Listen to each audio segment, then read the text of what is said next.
O empresário Pablo Marçal recebeu sua segunda condenação na Justiça Eleitoral de São Paulo. Olha só, a decisão que o condenou acusa Marçal de abuso de poder econômico, captação ilícita de recurso indevido de meio de comunicação social durante a campanha à Prefeitura de São Paulo no ano de 2024.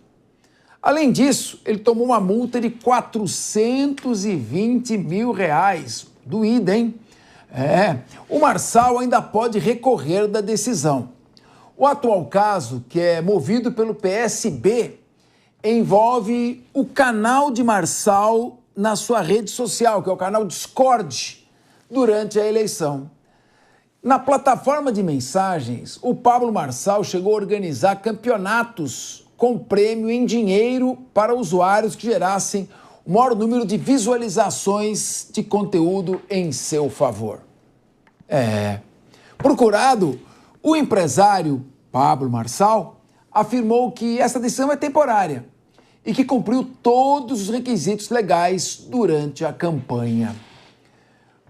Ana Beatriz Hirsch, ele praticamente não consumiu recursos durante a sua campanha. Ele usou realmente dessa multiplicação de manifestações em rede social. Mas eu vi que você achou que a decisão está correta. Queria te ouvir. Não, Capês, assim, não tenho nem elementos suficientes para dizer se a decisão está correta ou não. Okay. Eu só acho que tanto o Pablo Marçal quanto todos os demais candidatos precisam seguir as regras estabelecidas de um processo eleitoral.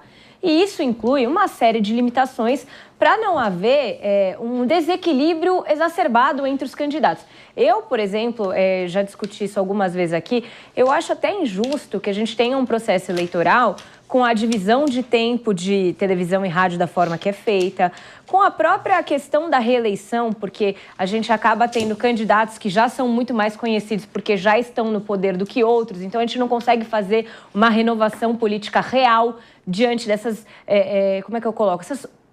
Esses obstáculos que o próprio sistema nos coloca. Então, eu entendo que, se existe mesmo a prova de que ele estava se utilizando eu não estou dizendo que é errado se utilizar da própria rede social, longe disso, mas se ele se utilizou para alavancar engajamento com base em promessas de dinheiro, né, fazendo sorteio, ganha prêmio, isso esbarra numa regra eleitoral, num princípio básico do processo eleitoral. E aí tem que ser punido, sim. Se você vai falar, a multa é alta, a multa não é alta, em outro caso a multa foi X, aí a multa é 10X. Isso eu realmente não tenho como dizer. Mas existem regras e elas precisam ser cumpridas por todos. Ô, João Belucci, agora, o que você acha do Pablo Marçal em si? Ele surgiu praticamente do nada e com uma técnica de comunicação revolucionária. Ele só não foi ao segundo turno porque, no final, cometeu equívocos, imperdoáveis, sobretudo pelo seu pessoal mais novo, que não ouviu os advogados eleitorais antes de divulgar fatos sem a devida checagem, que é como aquele parecer daquele médico em relação ao candidato, o candidato do PSOL. Qual a sua avaliação sobre Pablo Marçal? Perde-se um bom valor diante das precipitações e erros na campanha? Ou será que ainda tem chance dele retornar? Ou você acha que Marçal não é um bem para a direita? Capaz, eu tenho até dificuldade em colocá-lo na direita, porque me parece que o foco essencial do Marçal é engajamento, é atrair para ele o que o discurso do momento está pegando. Até em algumas entrevistas que eu vi dele, ele tinha muita dificuldade em se posicionar como conservador ou defender valores típicos do conservadorismo. Então, assim, eu não sei qual que é a dele, não está muito clara. No debate, por exemplo, ele conseguiu nacionalizar o debate da Prefeitura de São Paulo, isso é inegável, ajudou a todos, inclusive o Ricardo Nunes, que entrou até com um perfil na campanha, e você vê as entrevistas do Ricardo Nunes no começo do ano e depois, no final, quando ele ganhou a eleição, é outra pessoa, ele estava muito mais combativo e tal, até ajudou, até o próprio Ricardo Nunes, que hoje tem uma outra postura de liderança, esse cacifa, inclusive, para governador do estado de São Paulo, como vem sendo discutido. O caso específico do Marçal, ele teria feito esse campeonato nessa rede social Discord, quem fizesse mais cortes dele, a gente vê que não foi um fenômeno espontâneo, porque de um tempo nas redes sociais, começaram a surgir muitos cortes do Marçal, né, com aqueles absurdos, né, que a gente sabe que você, em palestras, em aulas, acaba pondo um pouco de chantilly, né, no seu caso, vamos colocar assim, só que ele retirado desse contexto e colocado no mundo, você passa por ridículo. Agora, se foi feito isso no período eleitoral e era proibido, que se condene, que dê direito aos recursos a ele. Agora, que fique claro, é assim que tem que ser. Condenou na primeira instância, depois vai para a segunda instância, depois para a terceira instância, depois o Supremo. Não é o Supremo chamando e julgando o Marçal. Tem que ser nesse caso assim. E isso é devido ao processo legal, Capês. Muito bem. Palumbo, qual a sua avaliação sobre o personagem político Pablo Marçal e sobre a campanha, essa última campanha para prefeito de São Paulo? Eu achei uma campanha de muito baixo nível, para falar a verdade, viu? Não, eu concordo com o João, né? Tem que ser de baixo para cima, não de cima para baixo, né? Essa é a nossa justiça. Começa lá na primeira instância, depois vai subindo. E não como a gente tem visto aqui. Se avoca para o Supremo e eles decidem, bate escanteio e cabeceia. Não pode ser desse jeito. Afinal de contas, isso não seria nem um pouco democrático. Agora, ainda decide, vou jogar na turma, não no pleno. No julgamento na turma. Perfeito.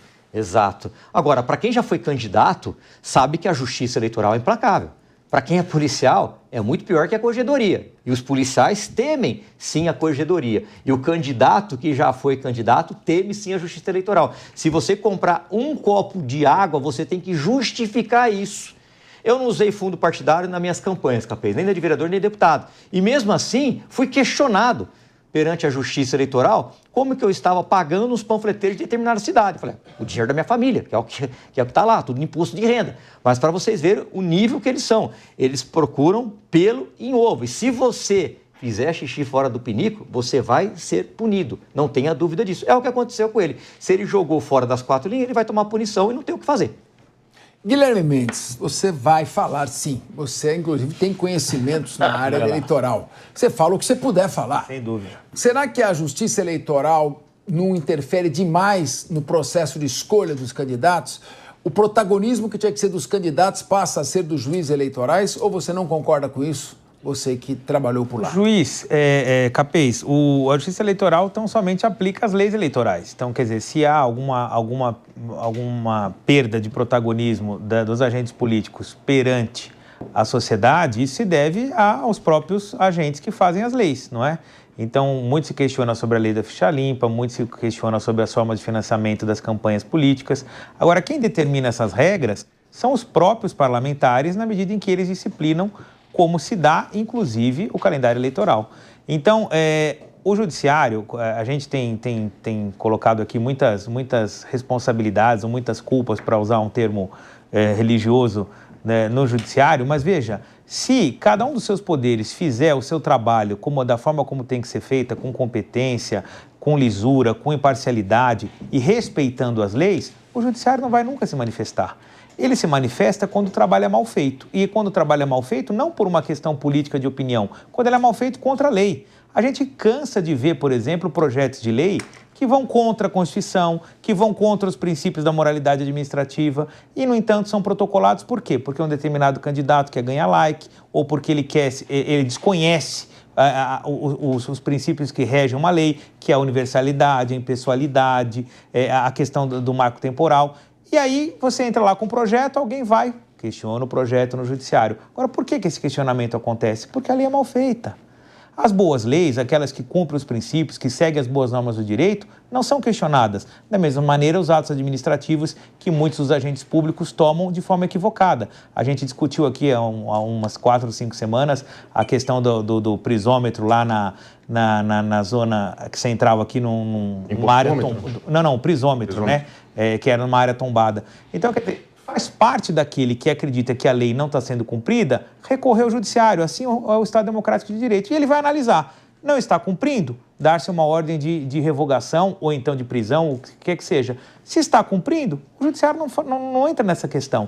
Agora, o fato é que, como você bem falou, o nível das casas legislativas caiu muito nos últimos anos. Muito, muito, muito. E aí acaba caindo tudo na justiça, né? Partindo desse ponto que você colocou, da queda do nível das casas legislativas. João Belutti, no momento em que as redes sociais assumem esse papel preponderante na escolha dos candidatos, isso não favorece o candidato do corte de 15 segundos, aquele que passa um recado e com isso leva uma superficialidade na avaliação dos candidatos, isso não retira do pleito ou da corrida candidatos menos midiáticos, mas, no entanto, que tenham mais qualidade e poderiam trazer mais contribuição para o debate eleitoral.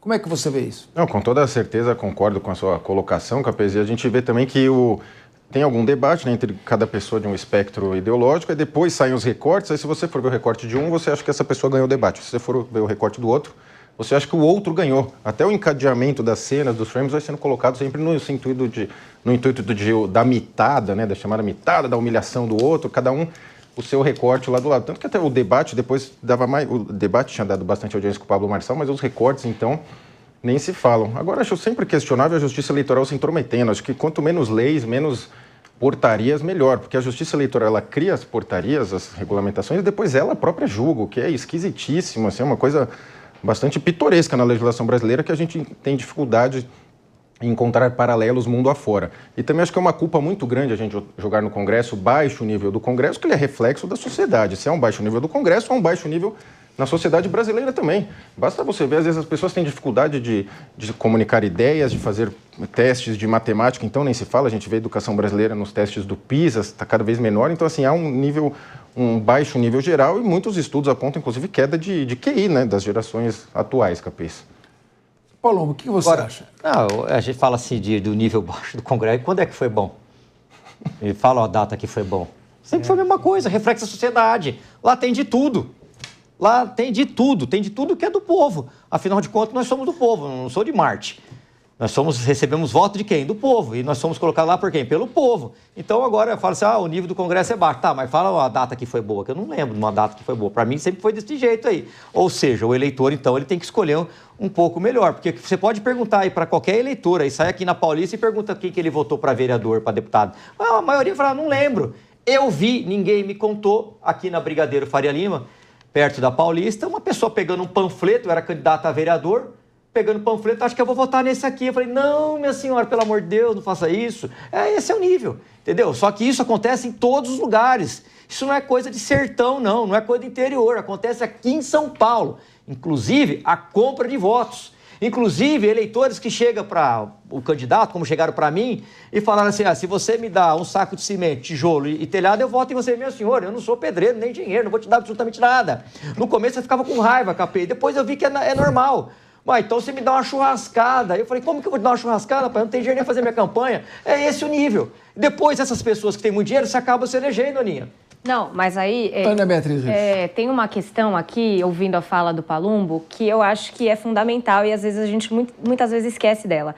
Não existe nenhum movimento de expressão para que, por exemplo, a gente tenha uma educação política de base. Né? Por que na escola, quando a criança começa a crescer, a gente não começa a inseri-la no mundo político, explicando o que faz um vereador, explicando o que faz um deputado, explicando de onde vem o dinheiro, como é feito o orçamento, o que é importante, o que deixa de ser. Veja, não tem esquerda, não tem direita, não tem A, nem B, nem C, que defenda que os eleitores, e o que o Palumbo coloca aqui é muito real, as pessoas mal sabem para que elas estão votando. Elas não sabem o que aquelas pessoas vão fazer por elas. Elas se importam o quê? Com o cimento, com a churrascada, com aquilo que vai vir de forma imediata. Elas não estão pensando no médio prazo, no longo prazo, num crescimento sustentável do país.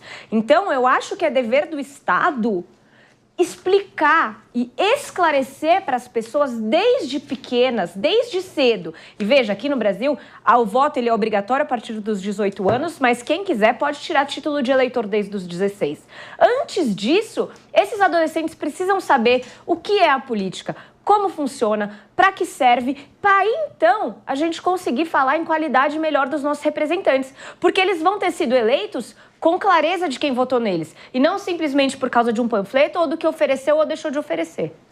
Mas só voltando aqui com o Paulo, esse excesso de emenda parlamentar, a importância que ganhou a emenda parlamentar, sobretudo os deputados do Centrão, tanto que a maioria deles reelegeu o seu candidato a prefeito nos seus redutos eleitorais. Isso não distorce a finalidade principal? Você é um deputado da área da segurança pública. Hoje, infelizmente, a segurança pública passou a ser a principal preocupação do brasileiro. Criminalidade organizada, exacerbada, quer dizer, estão lavando dinheiro, quase 200 bilhões de reais por ano. Uma corrupção enorme, corrompendo policiais, aí UPPs que negociam com policiais das UPPs do Rio de Janeiro negociando com traficantes, que é o chamado arrego, para não subir a polícia militar até lá. Enfim, como é que você vê essa questão? Um momento que o país precisa tanto de algumas adaptações legislativas, o Congresso está perdido nessas discussões dos interesses próprios e parece que só tem dois temas da polarização que se discute aqui, anistia ou não se discute mais nada de interesse da população no Congresso Nacional. Nesse ponto que eu coloco, como você sente isso dentro do Congresso, sem querer falar mal dos seus colegas, fazendo uma análise mais genérica? Pode deixar que eu mesmo falo mal. Olha, você pega os deputados que não se preocupam com a segurança pública. Qual que é o problema que mais está atingindo a sociedade? Saúde e segurança pública. Tem dezenas de projetos de lei lá para tornar a vida do bandido mais difícil, enrijecer as penas, acabar com o benefício. Tem a PEC Isabela Nardoni, que adivinha a autoria para acabar com a progressão de regime em caso de crimes hediondos. Eu não consegui ainda 171 assinaturas. Qual é o interesse de um deputado em não assinar essa PEC, que foi um pedido, inclusive, da Ana Carolina Oliveira, mãe da Isabela Nardoni? Eu não consigo entender. Eles estão interessados em quê? Em emendas, porque são deputados municipalistas que mandam esse dinheiro para as prefeituras e depois vão pedir voto. Olha, eu te mandei 2 milhões aí, eu vou querer tantos votos. É assim que funciona, porque, infelizmente, eles ainda não foram atingidos pela violência, mas pode ser que um dia sejam. E aí eles vão se arrepender, porque nós estamos lá. Então a gente não vê projetos de lei de interesse da população, como, por exemplo, acabar com a progressão de regime, tornar a vida do bandido mais difícil, acabar com essa série de benefícios, porque os deputados estão preocupados com as emendas, haja vista que no ano que vem tem eleição. Não vai ser com emendas parlamentares que nós vamos resolver o problema da segurança pública. Não vai ser, aliás, sou favorável, inclusive, meu amigo professor Capês, a essas emendas, é 100% para a saúde. Você quer ver o sofrimento de uma população? Vá numa unidade básica de saúde. Aí você vai ver o sofrimento da população. Você vai ver o tanto que a população sofre. Agora, fica se fazendo barganha com emenda, pensando em voto, e se esquece da população aqui fora. Fica difícil. Os deputados, a maioria deles, infelizmente, estão vivendo uma bolha. Vamos dar uma voltinha. Tem uma Kombi. Aliás, eu ando de Kombi aqui pelas periferias de São Paulo. Vamos montar na minha Kombi e vamos lá para a periferia, igual eu faço. Aí vocês vão ver o que a população sofre. O deputado, o político, o senador tem que ir para a rua. Esse negócio de ficar enclausurado lá e não sair e querer punir a população, como teve um projeto de lei que queria punir a população que filmasse algum deputado no aeroporto, por exemplo, que fizesse algum tipo de questionamento. Isso é absurdo. Eles estão vivendo numa bolha. Mas o que acontece, Capê? Você sabe disso melhor do que eu, talvez. Que chega na época de eleição, o candidato pega lá seus 3, 4 milhões de fundo e aí ele faz uma campanha muito desproporcional àquele coitado lá que tem um sonho, que tem uma ideologia, que acha que o partido político vai cumprir com a palavra com ele. Você não vai nem ter tempo de TV. Se ele vai te prometer 1 milhão, ele não vai te dar nem 10 mil de fundo. É assim que funciona a maioria das vezes. Muito bem. Agora, Guilherme Mendes, quero uma rápida observação sua com o comentário do Bellucci e depois, voltando aqui para o nosso amigo, o delegado Palumbo.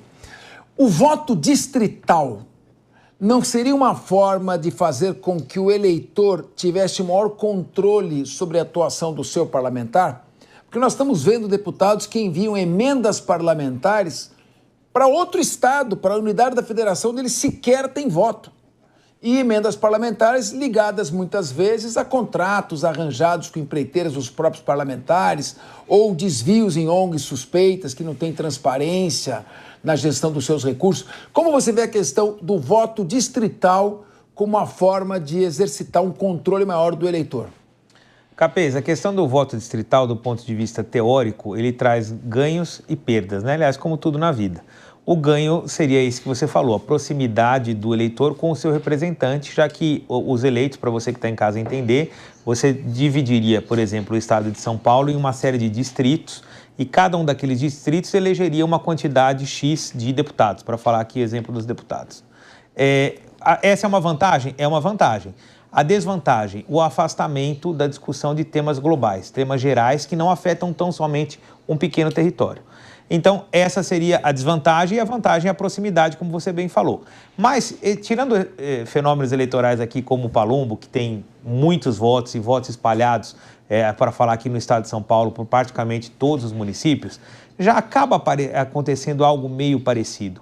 Quando você vai a Brasília, você conversa com um deputado, você sabe ali qual é a região dele. Se não é um determinado município, é uma área conurbada de alguns municípios no interior, ou ele é da Alta Mogiana, ele é do Vale do Ribeira, ele é do Litoral Norte, ele é do Vale do Paraíba, isso para dar os exemplos aqui de São Paulo. Isso já meio que acaba acontecendo. E aí, é óbvio, ele tem que voltar para a sua base eleitoral e prestar conta do seu trabalho lá em Brasília. Se ele destina emendas para uma área que não é a dele, onde ele não tem votos, aí é o eleitor que tem que fiscalizar, né? Porque se ele vem na minha região pedir voto e na hora de mandar recurso, na hora de dialogar com a população, de fazer projetos para beneficiar a minha área, ele se esquece da base e vai para outro lugar, o problema é do eleitor, não é do candidato, né? Muito bem.